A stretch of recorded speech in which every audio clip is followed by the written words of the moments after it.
habiendo obtenido eterna redención. Versículo 15, saltémonos ahí. Así que, por esto o debido a esto, es mejor mediador, por eso es mediador de un nuevo pacto. ¿Se fijan la relación? En vista que Cristo obtuvo eterna redención, por eso es mediador de un nuevo pacto, para que interviniendo la muerte de Cristo, para la remisión de las transgresiones que había bajo el primer pacto, los llamados reciban la promesa de la herencia eterna. Sigo leyendo. Porque donde hay testamento es necesario que intervenga muerte del testador. Porque el testamento con la muerte se puede confirmar. O sea, si usted piensa en una persona que hace un testamento, ¿cuándo se aplica ese testamento? Cuando muere la persona y se puede heredar lo que esta persona ha heredado. Y dice acá el texto, porque el testamento con la muerte se confirma, pues no es válido o no puede estar vigente mientras el testador vive, ¿cierto? De donde ni aún el primer pacto fue instituido sin sangre, porque habiendo anunciado Moisés todos los mandamientos de la ley a todo el pueblo, tomó la sangre de los becerros y de los machos cabríos con agua, lana, escarlata y hisopo, y roció el mismo libro y también a todo el pueblo, diciendo: esta es la sangre del pacto que Dios os ha mandado. Y además de esto, roció también con la sangre el tabernáculo y todos los vasos del ministerio, y casi todo es purificado según la ley, con sangre, y sin derramamiento de sangre no se hace remisión. Ahora, vamos a estar reflexionando en lo que es los versículos 23 al 28, y yo quiero hacer un pequeño resumen aquí como ilustrativo para que ustedes puedan también observar más o menos cuál es la idea que hasta ahora hemos llevado. Noten acá, por favor, en nuestra pizarra, primer pacto, ¿cierto? ¿Cómo ir a Dios? En el Antiguo Testamento, ¿cómo podían ir los hombres a Dios? ¿Qué hizo Dios para justamente acortar esta distancia entre Dios santo y el hombre pecador? ¿Cómo podían ir los hombres? Y aquí observamos qué cosa. ¿Se alcanza a ver? Se instaura un sistema como tal, ¿cierto? En donde habían ciertas reglas para ir a Dios. Básicamente tenemos un tabernáculo terrenal en donde Dios habitaba en medio, en este caso, del pueblo de Israel. ¿Ya? Sacrificios cruentos. O sea, la forma en que Dios estableció cómo se podía llegar a Él era a través de un tabernáculo que Él mandó a hacer, ¿cierto? Éxodo, ahí claramente vemos todo aquello, pero también a través de ciertos sacrificios. Fíjense que el texto dice, porque sin derramamiento de sangre no hay remisión, no puede haber, ¿cierto? La cancelación de pecados, pero también a través de mediadores humanos. ¿Y quiénes eran los mediadores que intercedían? Los sacerdotes y los... Sí, pero hay otro también. Habían 3 clases de mediadores en el Antiguo Testamento. Recuerden que esto es como clase. Tenemos los sacerdotes, los sumos sacerdotes, pero también tenemos los profetas. Eran 3 clases de mediadores. Los sacerdotes tomaban las peticiones del pueblo y las llevaban hacia Dios. Y Dios, cuando se comunicaba con el pueblo, ¿a quién entregaba ese mensaje? A los profetas. Y los profetas comunicaban la verdad al pueblo, y los profetas decían: así dice Jehová. ¿Ya? Ahí tenemos entonces cómo ir a Dios en el Antiguo Testamento. Si usted hubiera vivido en el Antiguo Testamento, ¿cómo lo hubiera hecho? ¿Cómo estaba establecido? Al tabernáculo. Vaya a hablar con el sumo sacerdote de turno. ¿Qué tenía que llevar? Un animal. Si no tenía mucha plata, ¿qué podía llevar? Una paloma o un pay de limón. Claro, sí. No, de hecho habían tortas y de harina y todo eso para los que no tenían tanto dinero. Pero ya sabemos cómo sucedía. Ahora, ¿cómo andar con Dios? Una cosa es ir a Dios, ¿cierto? Pero después venía, ¿cómo andamos ahora con Dios? Yo voy al tabernáculo, pues después salgo y hago lo que quiero. No, para eso se estableció ¿qué cosa? ¿Se acuerdan? Muy bien. Los 10 mandamientos. Pero no solamente los 10 mandamientos, tenemos la ley civil, que era una ley interna para que el pueblo supiera qué hacer y qué no hacer en cuanto a esta cosa de lo que es el andar, digamos, cívico de ellos. Cómo debían conducirse. Tenemos la ley ceremonial, ¿cierto?, que tiene que ver con los aspectos también religiosos, pero también tenemos la ley, específicamente la ley de los 10 mandamientos. O sea, ¿cómo puedo ir a Dios? Tabernáculo. Ya, salí del tabernáculo. Ahora, ¿cómo puedo andar de acuerdo a Dios? ¡Pah! Ahí tiene usted 3 tipos de leyes. ¿Ya? Es muy interesante. Ahora, quiero resumir un poco teniendo en cuenta esto. Del primer pacto al segundo. Ahí tenemos, ¿cierto?, un altar donde hay sangre. Más o menos ahí está la sangre, se nota, ¿cierto? Pacto antiguo. Se instaura el pacto, claramente el versículo 22 dice, y casi todo es purificado según la ley, con sangre. Y sin derramamiento de sangre no puede haber remisión de pecados. Era necesario que hubiera derramamiento de sangre, claramente. Todos los sacrificios, ¿cierto?, iban hacia arriba, ¿cierto? Las ofrendas, los holocaustos, de hecho la palabra holocausto tiene el significado de lo que asciende o lo que sube. Todo iba hacia Dios, ¿ya? Pero había un pequeño problema. Los sacerdotes llegaron a ser, ¿cuántos? Muchos. ¿Qué dice el versículo 23 del capítulo 7? Si alguien le puede dar lectura.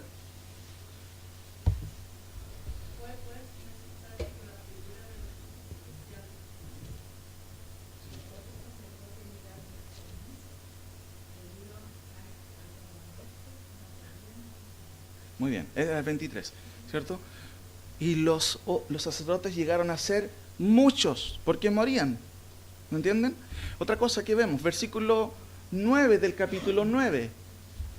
¿Cuál era la efectividad de estos sacrificios? ¿Cómo dice el versículo 9 del capítulo 9? ¿Alguien que lo pueda leer también? Lo cual es símbolo para el tiempo presente, según el cual se presentan ofrendas y sacrificios que no pueden hacer perfecto en cuanto a la conciencia al que practica ese culto. Muy bien. ¿Cuál era la debilidad de ese sistema? Que no podía ser perfecto al quien entregaba ese culto, o al cultista, digámoslo así. No podía hacerlo perfecto. Y finalmente, 10:11, ¿qué dice? Versículo 11 del capítulo 10.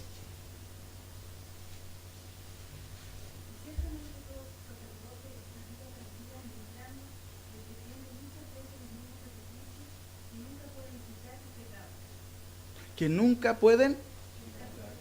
Ahí están las debilidades de qué cosa, del sistema del tabernáculo del antiguo pacto. Entonces tenemos ahí, ¿cierto?, el pecado, pero no llegaba más allá arriba porque no era efectivo.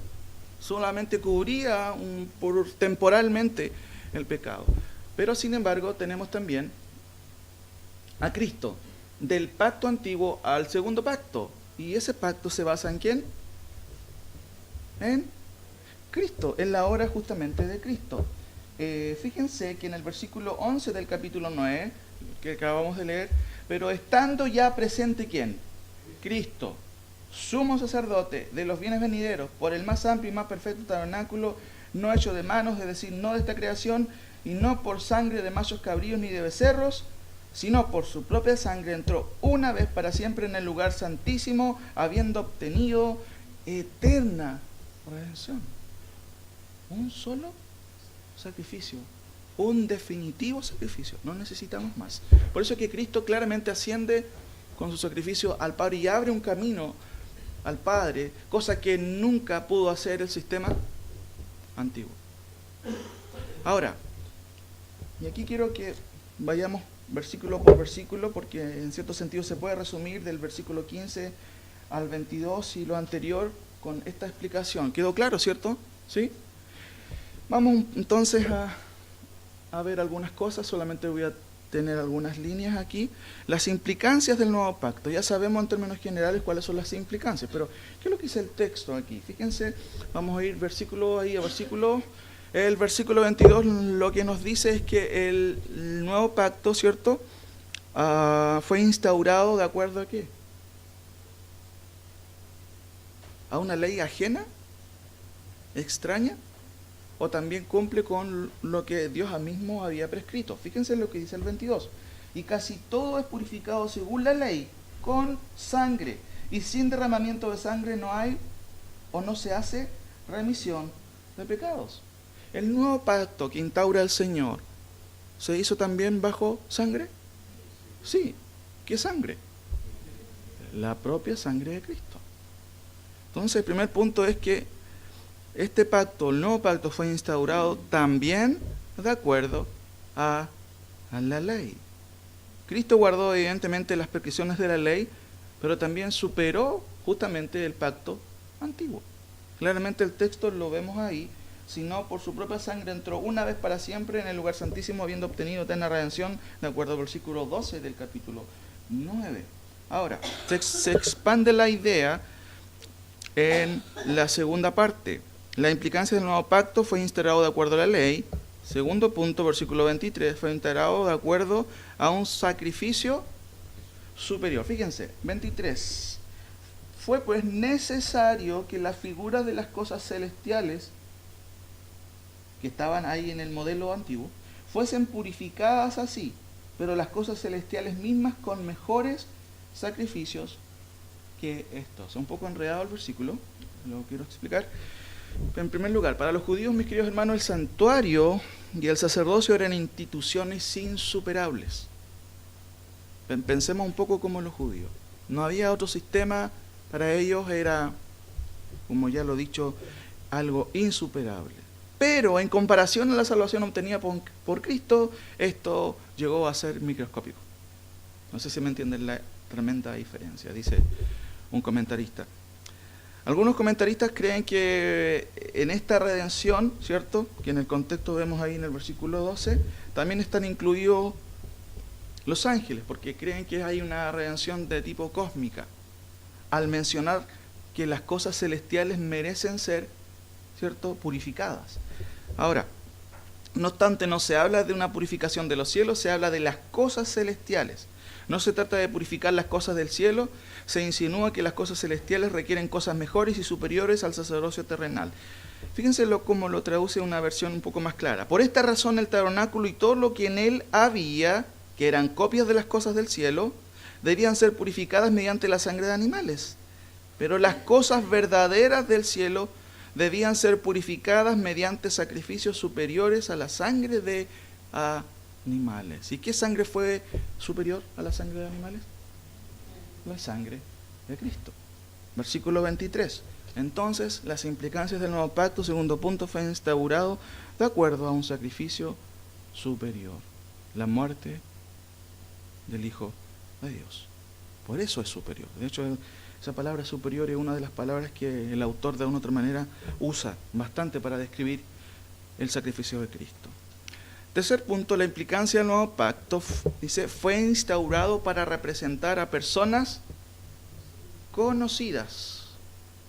Se menciona sus nombres incluso, con carné y todo. Miren lo que dice el versículo 25. Leo el 24 para tener la idea. Porque no entró Cristo en el santuario hecho de mano. O sea, no fue él ahí al tabernáculo. No. Su muerte, ¿cierto? Y el éxito, si puedo usar esa palabra, de su muerte, lo llevó al mismo cielo, la misma presencia del Padre, y fue aceptado como sacrificio acepto. ¿Ya? Dice el texto, porque no entró Cristo en el santuario hecho de mano, figura del verdadero, modelo, ilustración, prototipo, sino en el cielo mismo para presentarse ahora por no sé quién. ¿Dice eso el texto? ¿Cómo dice? Por nosotros. No es impersonal, ¿se dan cuenta, no? Es, diríamos, casi particular, casi personal. El autor de Hebreos, ¿cierto?, no tiene problema y dice, fue a presentarse por nosotros. Justamente ante Dios. Porque Cristo no entró, ¿cierto?, al santuario hecho de manos, figura del verdadero, sino en el cielo mismo, para presentarse ahora por nosotros ante Dios. Aquí hay algo interesante y quiero que pongan atención. Para presentarse ahora por nosotros, ¿cierto?, ante Dios, esa preposición por nosotros es muy interesante. Y es una preposición que destaca algo importante. Acompáñenme, por favor, mis queridos hermanos, a 1 Timoteo 2:6. 1 Timoteo 2:6.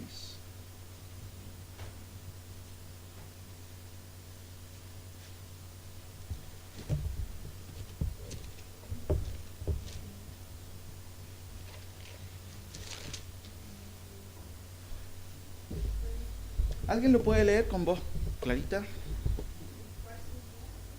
¿Sí?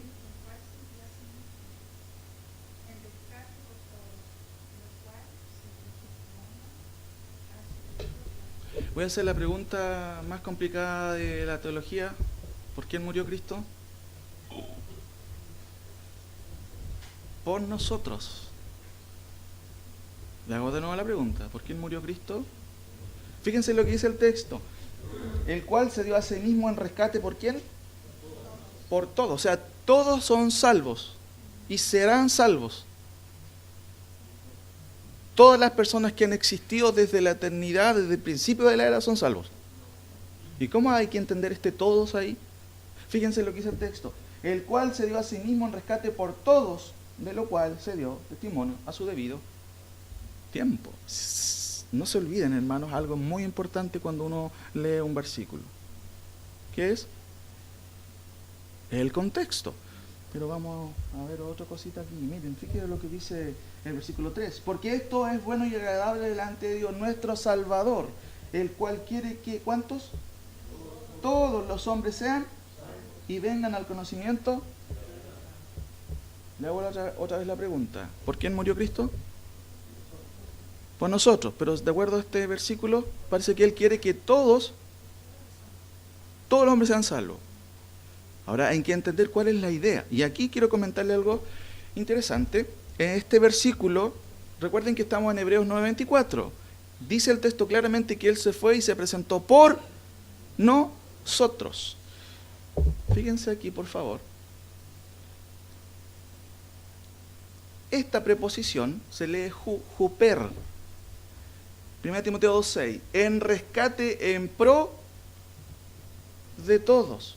Esta pequeña preposición, hay libros escritos completos en cuanto a esta preposición versus esta otra preposición. Mateo 20:28. En rescate, en lugar de muchos. ¿Cómo dice Mateo 20:28? Miren, busquémoslos y yo solamente voy a dar una explicación general, pero no podía no explicarlo porque se han escrito libros acerca de esto. Para definir, bueno, ¿por quién murió Cristo? ¿Por todos? ¿Por sus escogidos? ¿Cómo se usa estas palabras en el Nuevo Testamento? ¿Alguien lo puede leer, por favor? Mateo 20:28. Como el Hijo del Hombre no vino para ser servido, sino para servir y para dar su vida en rescate por muchos. Interesante. Timoteo parece que nos da una idea de que Cristo muere por todos. El versículo que acabamos de leer, Cristo dio su vida por todos. ¿Muchos es todos? No, ¿cierto? Ahora, es muy interesante. La preposición huper, y esta es la preposición anti o anti. Por ejemplo, anticristo. ¿Han escuchado esa palabra? ¿Qué se nos viene a la idea cuando pensamos en anticristo? ¿Cómo? Que se opone. ¿A quién? A Cristo. Pero ¿saben que la preposición anti no significa en contra? Significa en lugar de. ¿Me entienden? Podríamos decir que el anticristo usurpa, ¿qué cosa? El lugar de Cristo, pero en este caso lo estamos usando como una preposición o en sentido negativo. Pero también la preposición en lugar de o anti significa en lugar en sentido positivo. Cristo muere en lugar de otro. Y eso ya es más personal. Pero en pro, la preposición de arriba, huper, es mucho más impersonal. El gobierno dio 7 lucas para que las cobraran los ciudadanos chilenos, ¿cierto? Bueno, se perdieron las 7 lucas, ¿cierto? Algo así. porque fue como ya para todo. El que quiera venir a buscarlo, no sé. Bueno, sabemos que es lo que ocurre, pero lo uso como ejemplo. El que quiera venir a buscarlo, lo puede venir a buscar. Hooper, esta preposición en pro de todos, en 1 Timoteo 2:6, tiene la idea, no tiene la idea de sustitución. No. Pero fíjense la de abajo. Eso sí enfatiza sustitución, pero de facto. Cristo murió en lugar tuyo. Es diferente decir, murió en pro de muchos.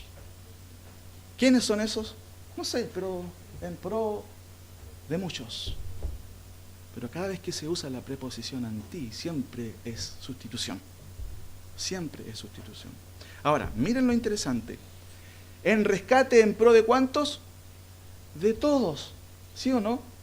Ahora, ¿qué significa en el contexto? Después lo explico. Mateo 20:28. También no se dice por todos, pero sí Él sustituye a muchos. Murió por muchos.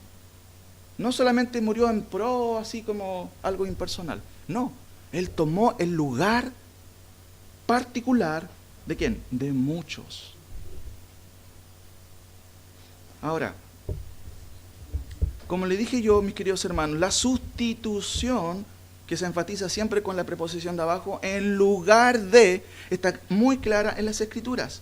Por ejemplo, vamos a Juan 10, 11 y 15 para entender esta idea del autor de Hebreos, que él dice de manera personal, Cristo murió por nosotros. Aunque usa el término huper, en pro de nosotros, él lo asume como algo personal.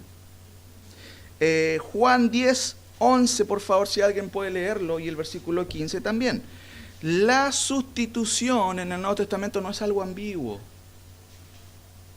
¿Qué dice? Alguien que lo pueda leer, por favor.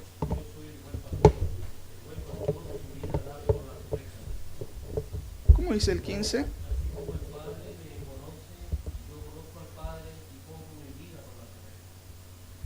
¿Por quién pone la vida Jesucristo? ¿Todos son sus ovejas?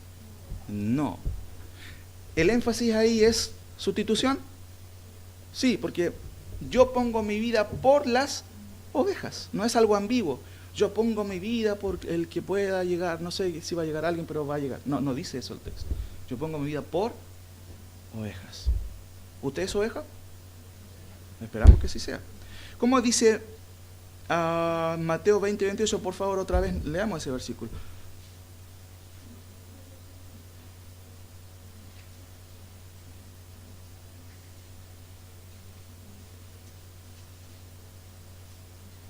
Otro que lo pueda leer, por favor. Como el Hijo del Hombre no vino para ser servido, sino para servir y para dar su vida en rescate por muchos. Ahí el contexto dice que muchos son, pero la preposición resalta que Él vino a dar su vida en lugar de muchos. Es algo seguro, no es algo ambiguo. Por favor, leamos Efesios 2, 25 al 27. Otro, por favor, que pueda darle lectura. Efesios, capítulo 2, 25 al 27. ¿Cómo dice Pablo ahí? Otro que le pueda dar lectura.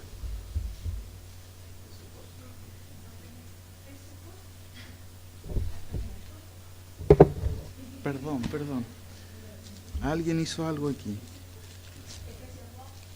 Al tiro le digo.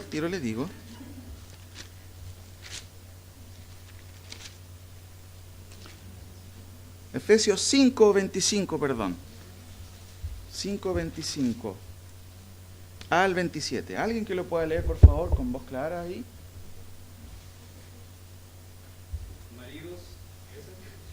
Maridos, amada. A ver, hermano, déjeme ver. No, sáltese ese versículo. No, léalo nomás, hermano. Léalo nomás. No, léalo nomás. Amad a vuestras mujeres, así como Cristo amaba a la iglesia y se entregó a sí mismo por ella, para santificarla, habiéndola purificado en el lavamiento del agua por la palabra, a fin de presentarla a sí mismo una iglesia gloriosa, que no tuviese mancha ni arruga ni cosa semejante, sino que fuese santa y sin mancha. Qué interesante, el texto dice, maridos, amad a vuestras mujeres, así como Cristo amó a la iglesia, y miren, y se entregó por ella. ¿Es algo ambiguo o es algo personal? Es personal. Es algo claro. Se entregó a sí mismo por ella, Miren, para santificarla, apartarla, después dice, habiéndola purificado en el lavamiento del agua por la palabra, a fin de presentársela a sí mismo una iglesia gloriosa, que no tuviese mancha ni arruga ni cosa semejante, sino que fuese santa y sin mancha. Porque uno puede preguntarse, ¿quién es la iglesia? ¿Son todos los que están inscritos en el libro ahí de membresía? No, la iglesia la describe aquí. Cristo la santificó, la apartó, la purificó, ¿cierto? Esta iglesia no tiene mancha, ¿o sí tiene? ¿Tiene arruga? No se refiere a la cara, hermana, no se refiere a eso, no. Se refiere a la vida, a la santidad, a la piedad. Ni cosa semejante, porque va a ser santa, va a ser sí o sí santa. A esa iglesia Dios viene a buscar, a esa iglesia Dios, digo, va a salvar, y por ellos murió Cristo. Fíjense lo que dice Mateo 1:21. Otro, por favor, hermano, que pueda leer ese versículo, Mateo 1:21.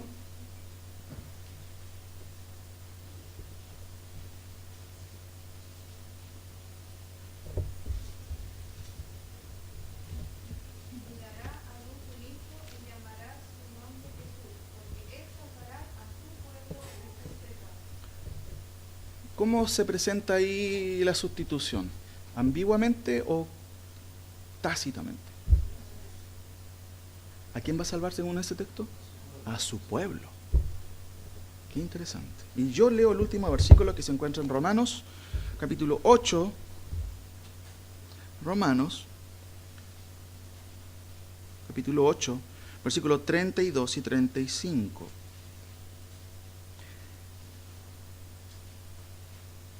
El que no escatimó ni a su propio Hijo, sino que lo entregó por todos nosotros, ¿cómo no nos dará también con Él todas las cosas? ¿Quién acusará a los escogidos de Dios? Aquí nos explica quiénes son nosotros. ¿Quiénes son? Los escogidos. ¿Y quiénes son los escogidos? Nosotros, de acuerdo a Pablo.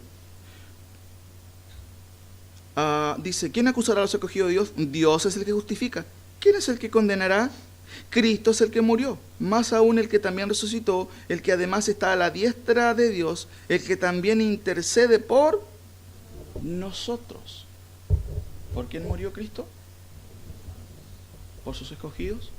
¿Por los elegidos? Entonces, ¿a qué se refiere cuando dice que Dios desea que todos sean salvos o murió por todos en el ejemplo de arriba? En rescate en pro de todos. Hermano, esto es muy interesante. Cuando uno lee la Biblia en su contexto, se va a dar cuenta que el todos se explica en Apocalipsis. ¿Sabía usted eso o no? Apocalipsis es un diccionario de la RAE.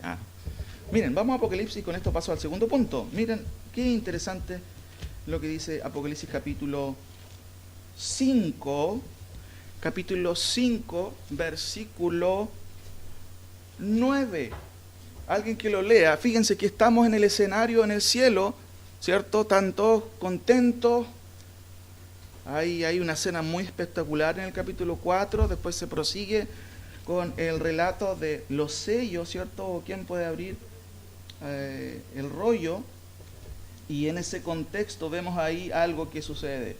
¿Alguien puede leerlo con voz clarita, por favor? Versículo 9. Ahí está la explicación de qué significa todos en la Biblia. Y si usted pudiera leer Juan 3:16, que dice de memoria, porque de tal manera amó Dios, ¿a quién? Al mundo, y que dio su vida, dice así, a su Hijo unigénito, para que todo aquel que en Él cree no se pierda, mas tenga vida eterna. ¿Qué significa mundo ahí? Tarea para la casa, lea todo el contexto. ¿Ya? Yo le voy a realizar la tarea el próximo domingo. Pero ahí podemos entender. El contexto nos dice. El contexto está hablando con un judío, Nicodemo, y así otras pistas. ¿Alguien lo puede leer, por favor? Apocalipsis 5:9. ¿Sí? Falta algo ahí, Alte. Bueno, ya dale una mano.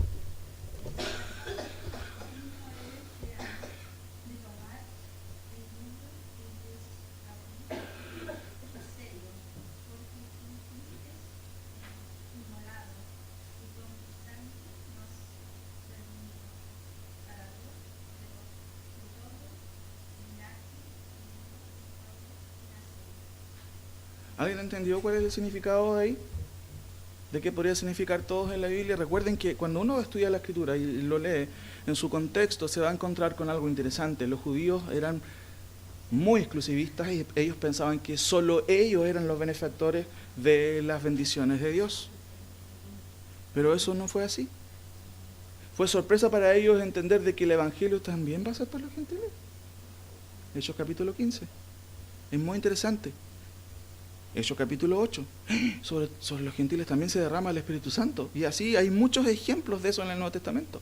¿Qué significa entonces este versículo? ¿A qué se refiere todo? No solamente judíos. ¿Y cómo dice el texto? Nos has redimido para Dios de todo linaje y lengua y pueblo y nación. ¿Qué significa todos? Todos sin distinción.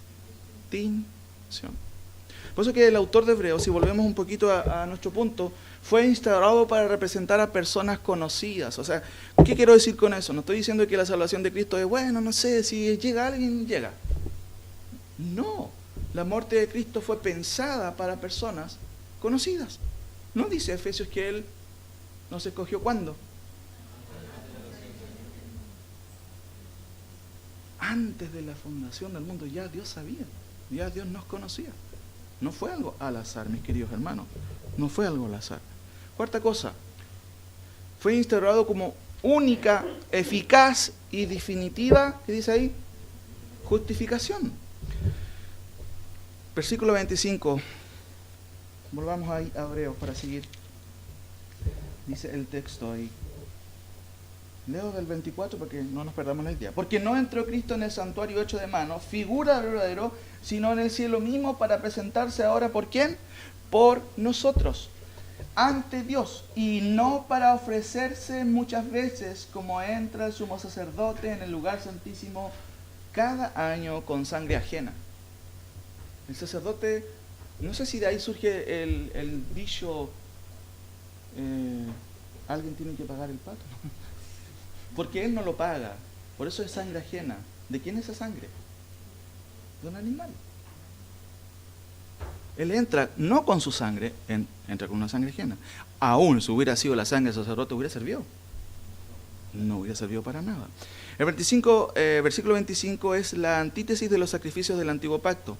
Cristo no siguió dicho patrón, tampoco fue con sangre ajena. Sabemos que su sacrificio fue hecho una vez por todas, una vez para siempre y una vez de manera definitiva por su sangre. Eso es lo que vemos en el contexto. Por ejemplo, versículo 12 nuevamente del capítulo 9. Y no por sangre de machos cabríos ni de becerros, sino por su propia sangre entró una vez para siempre en el lugar santísimo, habiendo obtenido un resultado definitivo, eterna redención.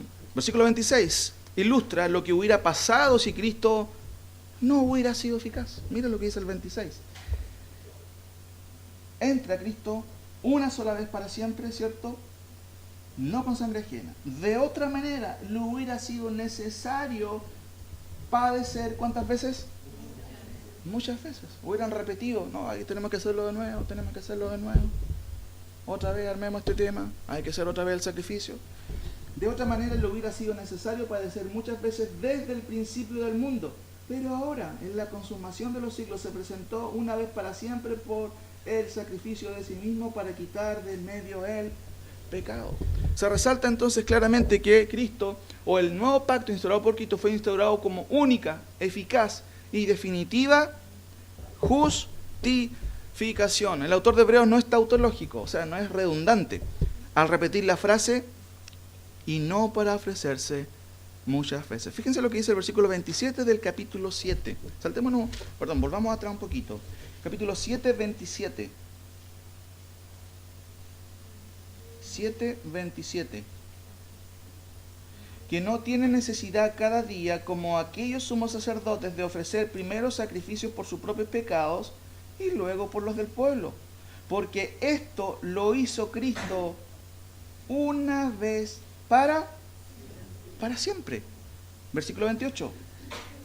Porque la ley constituye sumos sacerdotes a débiles hombres, Pero la palabra del juramento posterior a la ley, al Hijo, hecho perfecto, ¿por cuánto tiempo? Para siempre, forever. ¿Cierto, Germán? Para siempre. Miren lo que dice el versículo, por favor, saltémonos al versículo 12 del capítulo 9. Versículo 12 del capítulo 9. Otra vez se resalta un concepto. Y no por sangre de machos cabríos ni de becerros, sino por su propia sangre entró 5 veces. Una vez para siempre en el lugar santísimo, no en el tabernáculo terrenal, habiendo obtenido, mire qué interesante, no solamente redención, sino eterna redención. ¿Estamos seguros en Cristo, no? ¿Alguien tiene dudas? Fíjense lo que dice también el versículo 26 del capítulo 9. De otra manera, le hubiera sido necesario padecer muchas veces desde el principio del mundo, pero ahora, en la consumación de los siglos, se presentó una vez para siempre por el sacrificio de sí mismo para quitar del medio el pecado. Parece que el autor de Hebreos le gusta esta frase, ¿cierto? Una vez para siempre. Qué interesante. ¿Qué necesidad tenemos nosotros, hermanos, de replicar el sacrificio de Cristo? ¿Tenemos necesidad? ¿Por qué? ¿Por qué no? Porque está todo hecho. Fue una vez y para siempre. Por eso nosotros no tenemos necesidad de otra vez de recapitular aquello. No. Porque claramente el autor de Hebreos lo dice insistentemente. Una vez para siempre. Está listo, está acabado. ¿Qué es lo que tienes que hacer ahora tú? Confiar en ese sacrificio. Eso nos pide del Señor. Yo diría, correr a la cruz de Cristo. Y uno puede pensar, sí, la cruz de Cristo. Cuando leemos la palabra del Señor, la Biblia nos impulsa a correr a la cruz de Cristo. Porque el sacrificio ya está completo, está hecho. Una vez y para siempre. Y los resultados son tremendos, mis queridos hermanos. Quinto punto, me quedan 2 puntos. Fue instaurado para quitar el pecado, como dice ahí, de en medio. Leamos por favor el versículo 26. La segunda parte dice, leo de la primera parte. De otra manera le hubiera sido necesario padecer muchas veces desde el principio del mundo, pero ahora, en la consumación de los siglos, se presentó una vez para siempre por el sacrificio de sí mismo para quitar de en medio, ¿qué cosa? El pecado. ¿Pudo hacer eso el sistema antiguo? No. ¿Por qué debemos volver al sistema antiguo? ¿Por qué? No. Es algo, discúlpeme la palabra, algo tonto volver al antiguo pacto.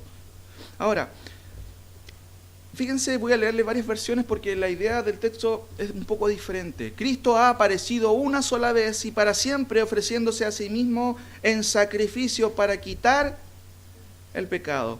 Lo que no está es en medio, aunque está implícito. Otra versión dice, para quitar el pecado por medio del sacrificio de sí mismo. Otra versión dice, para la destrucción del pecado mediante su sacrificio. La Biblia de las Américas dice, para destruir el pecado por el sacrificio de sí mismo. Otra versión dice, a fin de acabar con el pecado mediante el sacrificio de sí mismo. Y la última versión que quiero leerles dice, se ofreció de una vez por todas, sacrificándose a sí mismo para acabar así con el pecado. ¿Cuál es la idea? La idea, mis queridos hermanos, es que lo que Cristo hizo en la cruz anuló el pecado. Esa es la idea. Una lectura literal dice, para anular el pecado por medio del sacrificio de Él mismo. Esa es la idea, ¿ya? Para anular el pecado por medio del sacrificio de Él mismo. Interesante. Sexto punto. Las implicancias del nuevo pacto. Recordemos, fue integrado de acuerdo a la ley. ¿Por qué de acuerdo a la ley? ¿Están de acuerdo todos, cierto? ¿Porque necesitaba derramarse? ¿Fue así o no?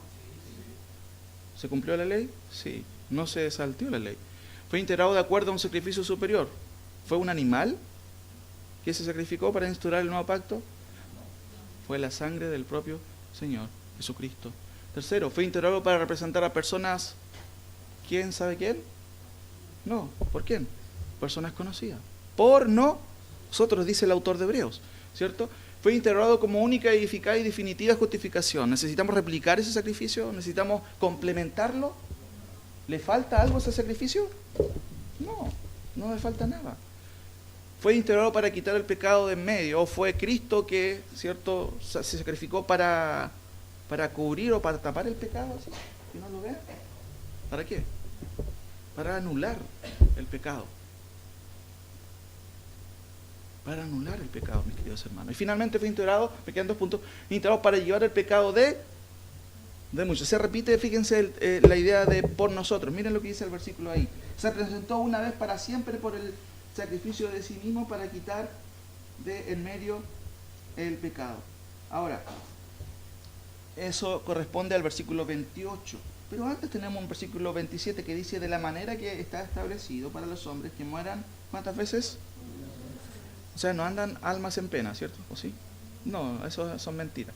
El texto dice que el hombre muere una sola vez y después, ¿cierto?, de eso el juicio. Así también Cristo fue ofrecido una sola vez para llevar los pecados ¿de quiénes? De muchos. Qué interesante. Hermanos, ¿por qué les digo esto? Porque la clarificación de decir que Cristo murió por todos es una idea que se denomina universalismo. ¿Has escuchado esa palabra antes? La idea del universalismo dice que no, al final todos van a ser salvos. Pero eso no es así. Cuando Cristo murió, ¿había gente en el Seol? El Seol era el lugar de los muertos, en donde la gente que no conocía a Dios iba a ese lugar, como también los que conocían a Dios. Pero ese lugar estaba separado. Cuando Cristo murió, ¿había gente ahí ya? Sí, había gente ahí. Había gente ahí. ¿Se acuerdan de los hijos de Coré? Eran buenos creyentes ellos, ¿cierto? Usando esta palabra creyente, ¿o no? No, se rebelaron contra Moisés. ¿Y dónde terminaron? La tierra se abrió y se los tragó el Seol, dice ahí el contexto. Ahora, volviendo un poquito a esta idea aquí, fue instaurado para llevar el pecado de muchos. Ahora, antes de ello, a mí me llama la atención el versículo 27. ¿Lo tiene ahí, cierto? ¿Por qué el 27? En cierto sentido, el 27 es como un destacador fosforescente. Porque la frase dice, y de la manera que está establecido. Otra versión lee, asimismo, como está establecido. ¿Y qué está establecido? Y después de esto, es como un trampolín. ¿Alguien se ha tirado en la piscina en un trampolín? ¿Para qué son los trampolines? ¿Para qué se usa un trampolín? Para hacer impulso, pero también para llegar más alto, más lejos, ¿cierto? El versículo 27 es como un trampolín. ¿Me explico? No es un trampolín así de eso, no. Pero da más fuerza a la idea del 28, miren. Así como de segurito que está establecido para los hombres que mueran una sola vez, de esta misma manera, si Cristo se fue ofrecido una sola vez, ¿cierto? Y una vez para llevar los pecados de muchos. ¿Se dan cuenta que el énfasis no está en el 27? Está en el 28. El 27 simplemente está para hacer un trampolín y subrayar la verdad del versículo 28. Pero a mí me llama la atención porque este trampolín es en sí espectacular. Porque él da por sentado algo, pero en la retórica del autor él dice, ¿saben qué? Así mismo como está establecido para los hombres que mueran una sola vez y después de esto el juicio, así Cristo fue ofrecido para llevar el pecado de muchos. De pasadita me está diciendo muchas cosas con el versículo 27. ¿Se dan cuenta o no? Es que dice mucho. Está establecido para los hombres que mueran ¿cuántas veces? Y después de esto, ¿qué significa eso? Que todos los hombres son culpables. Que todos los hombres necesitan un abogado. No sé si se ha dado cuenta de eso. Dios da por sentado que usted es un pecador empedernido. Perdón. Todos somos así en realidad. Pero Él da por sentado eso. Por eso que dice el texto, y después de esto un juicio. ¿Y quién necesita un juicio? Los inocentes. ¿Quiénes? Los culpables, pues. Y todos somos culpables, mis queridos hermanos. Todos somos culpables. Y de la manera que está establecido para los hombres que mueran una sola vez, y después de esto, el juicio. Así también Cristo fue ofrecido una sola vez. Otra vez se repite una sola vez. ¿Para qué? Para llevar los pecados de muchos. Son 5 cosas que destaca el autor aquí. Los hombres mueren una sola vez. Viene un juicio. Cristo fue ofrecido una vez para llevar los pecados de muchos. Pero miren lo que dice la segunda parte del versículo. Y aparecerá por segunda vez sin relación con el pecado para salvar ¿a quién? ¿Usted espera a Cristo? Qué bueno. Qué buena noticia. Porque esto es exclusivo. Él viene a salvar solo a un grupo de personas, a quienes esperan al Señor. La gente que no conoce al Señor, ¿espera al Señor? ¿Qué está esperando? Sí, pero ellos ¿qué esperan en esta vida? ¿Agradar a Dios o ser ricos ellos mismos? ¿Construir para sus vidas? Eso es lo que hace la gente, ¿no? ¿Piensa en el futuro? No. ¿Quieren hacer su trono dónde? Aquí en la tierra. Ahora, quiero explicar algo y con esto voy terminando, porque hay algo muy interesante en este versículo 28. ¿Ya?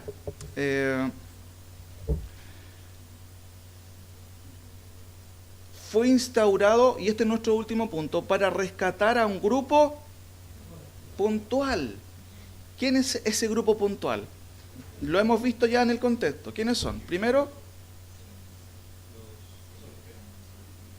¿cómo dice el texto? Lo que hemos visto en el texto. Por nosotros, ¿cierto? Por nosotros, dice el texto. ¿Cuál dice? Versículo 24. Porque no entró Cristo en el santuario hecho de mano, figura del verdadero, sino en el cielo mismo, para presentarse ahora por nosotros. Fíjense lo que dice el versículo 28. Así también Cristo fue ofrecido una sola vez para llevar los pecados ¿de quién? De muchos. Y esos muchos son los mismos al final los que esperan ¿a quién? A Cristo. Se dan cuenta que no es que sea reducido, pero es específico. Ahora, ese es el grupo puntual. Fíjense en el siguiente cuadro, y con esto voy terminando. El texto dice en la primera parte, la segunda parte, 28b, y aparecerá, ¿qué dice después su Biblia? ¿A qué se puede referir eso? ¿A quién? ¿A la venida de quién? ¿De Cristo? ¿Están de acuerdo? ¿Sí? ¿Dice eso el texto? Ahora, fíjense en este cuadro y ustedes díganme qué es lo que ven en el cuadro. Porque eso es lo que dice el texto.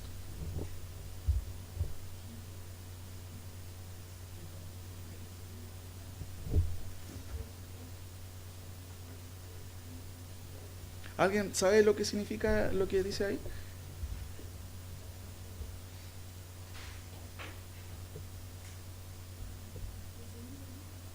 Hay una cosita, hay un pequeño detalle ahí en una frase. Creo que una vez se los dije. ¿Se acuerdan o no?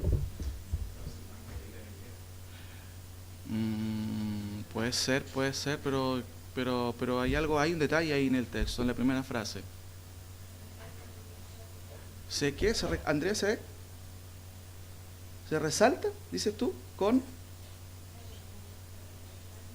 corché? Porque los paréntesis son diferentes. ¿Cómo son los paréntesis? Son redonditos. Y este es un... ¿Y qué significa que tenga corchetes? ¿Se acuerdan? ¿Cómo? ¿Alguien se acuerda? Yo la otra vez lo mencioné. ¿Ustedes han leído libros en donde de repente sale un corchete? ¿Se acuerdan? ¿Se los digo mejor? Cuando aparecen corchetes no aparece en el texto griego. ¿Entendieron? Entonces, ¿qué es lo que dice el texto? Aparecerá. Nada más que eso. Nada más que eso. Aparecerá para salvar a los que le esperan. No sé por qué razón está ahí por segunda vez. Eso es un auxiliar de traducción, pero eso no aparece en el texto original. La segunda parte es muy interesante de la frase, porque dice lo siguiente. Leamos todos arriba, a ver. No. Es muy interesante porque la palabra aparecerá es una palabrita que viene de oftalmoi. De ahí viene la palabra oftalmología. Muy interesante. Aftesetai, eso dice ahí, aftesetai. Y ahí viene la palabra de oftalmología. Pero es muy interesante porque se encuentra en voz media. ¿Y qué significa eso, dirá usted? Cuando está en voz media, la traducción literal sería esto: se aparecerá. ¿Y cómo dice la versión ahí? Y aparecerá. ¿Cuál es la idea si leemos así el versículo? Y aparecerá. Pero el texto no dice eso. La idea que incluye la idea es que Él se aparecerá, pero miren qué interesante, a los que le esperan para rescate. Porque la palabra final, no sé si entendieron la primera parte, sí. ¿Ya? Ese término se encuentra en voz media y la idea de la voz media, ¿cierto? De alguna otra manera, es una acción que uno hace, en cierto sentido, porque es diferente que la voz activa, es una acción directa que uno hace, la voz pasiva es una acción que yo recibo de parte de otro. Por ejemplo, cuando Juan 3 dice, te es necesario nacer de nuevo, le está diciendo a Nicodemo, te tiene que pasar algo, que tú no, ni siquiera tienes que hacer nada, tú no haces nada, te tiene que pasar algo, nacer de nuevo. Tú no participas en tu nacimiento. ¿Alguien participó en su nacimiento? ¿Físico? ¿Alguien participó? No sucedió, simplemente. Cristo cuando dice a Nicodemo, te es necesario nacer de nuevo, no le está diciendo tenéis que firmar una tarjeta, no, tenéis que decir sí a un cuestionario, no, te tiene que suceder algo que no depende de ti. Esa es la voz pasiva. Pero la voz media tiene la idea de hacer una acción que también de otra manera afecta al que la está haciendo. Y en este caso Cristo afecta a personas, pero es en relación a Él mismo. Por eso que se traduce y se aparecerá a los que le esperan para rescate. La palabra sotería o sotería tiene que ver con salvación. Pero el primer significado etimológico de la palabra es, déjenme verlo aquí, sí, es preservación, liberación y después salvación. ¿Me entienden? Cuando uno busca un significado siempre aparece una primera palabra que tiene la idea casi central de la idea. Ahora, si lo leemos de esa manera, yo no quiero hacer una conclusión que no dice el texto, pero si lo leemos de esta manera, porque esa es la lectura literal, se aparecerá a los que le esperan para rescate. Primero, ¿quiénes le esperan? ¿Solo? ¿Quiénes? ¿Todo el mundo espera a Cristo? ¿Quién espera a Cristo? Los escogidos, en el contexto por nosotros, la iglesia en general. ¿Qué podría sugerir esta frase? Porque no es que se va a aparecer de manera general, eso no dice el texto. Y aquí algo interesante. La idea de este versículo es que, y esto es interesante porque la epístola de Hebreos no se dedica a eso, pero tiene relación, este versículo, hay algunos autores que lo mencionan literalmente, tiene relación al arrebatamiento. Porque Cristo en la segunda venida, si uno lee Apocalipsis 1:7, miren, leámoslo, solamente para que comparemos un poquito. La versión a veces no refleja toda la idea, pero miren lo que dice el versículo de Apocalipsis capítulo 1:7. He aquí que viene con las nubes. Leo lo que dice en el contexto. Dice Juan, versículo 4, a las 7 iglesias que están en Asia, gracia y paz a vosotros, del que es, y que era, y que ha de venir, y de los 7 espíritus que están delante de su trono, y de Jesucristo, el testigo fiel, el primogénito de los muertos y el soberano de los reyes de la tierra, al quien nos amó y nos lavó de nuestros pecados con su sangre, y nos hizo reyes y sacerdotes para Dios su Padre. A Él sea gloria e imperio por los siglos de los siglos. Amén. he aquí, ¿qué viene? ¿Quién? En el contexto. Cristo. Con las nubes. ¿Y quiénes le verán? Y todo ojo le verá. ¿Y cuál es la diferencia en el texto de Hebreos? Que Él se aparecerá. ¿A quiénes? Solo a los que le esperan. Dice el texto, y todo ojo le verá, y los que le traspasaron, y todos los linajes de la tierra harán lamentación por Él. Es diferente. Ahora, mis queridos hermanos, volvamos a Hebreos para terminar. Como se dan cuenta, lo que hemos visto hoy día son las implicancias del nuevo pacto. Tremendas implicancias. Yo le podría preguntar a usted si usted realmente ha creído en Cristo.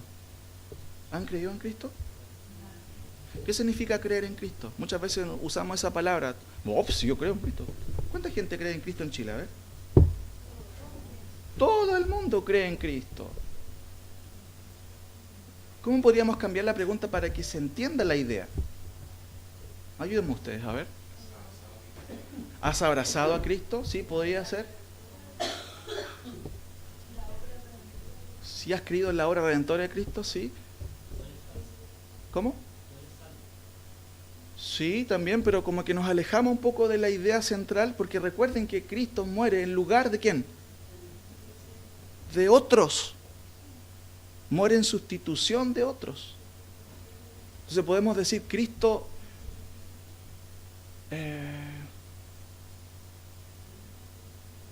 ¿has creído que el sacrificio de Cristo es suficiente para ti, para ser justificado, porque eres culpable ante Dios? Puede ser un poco mejor.